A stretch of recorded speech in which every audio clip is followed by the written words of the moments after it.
Abakungu bagenze mu bungi okuziika Omuyimbi Lady Grace ngono yafiira mu kabenje ku Lwokuna bwe yali agendese muto okuyimba mu Kivulo. Bano bakulembeddwa omuwandiisi w'ekibiina omwegattira abayimbi ne bannakatemba Fiina Mugerwa amanyiddwa ennyo nga Fiina Masannyalaze.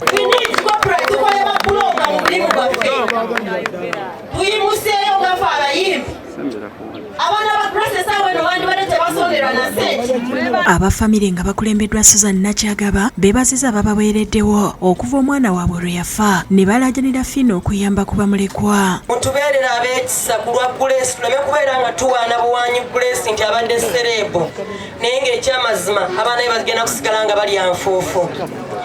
Mbasaba busabi mu lw'embeera eyo abaana baffe y'ensonga eyo. Wankubadde munnaffe avuddewo nkakasa tebajja kugula agenda bulungi era agenda kuwumulakirira.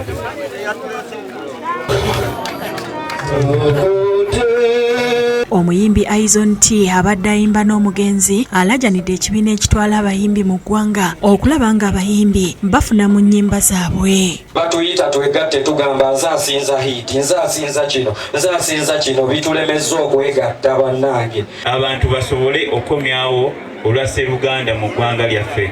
Tuli bantu balungi nga bannayuganda, tusobole okuyambagana nga tufunye ebizibu. Nsaba Mukama akusaasire otuuke mu bwakabaka bwe. Naffe lyekkubo tulisinkana.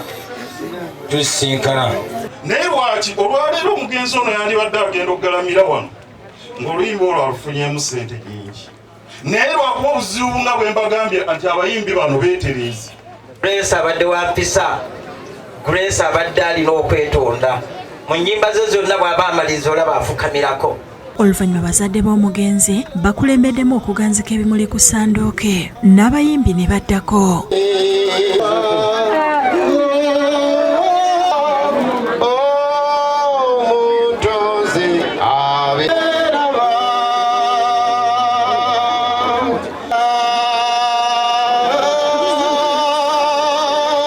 Bazeeko okusabira omwoyo gwe n'oluvannyuma n'agalamizibwa mu nnyumba ye ey'olubeerera.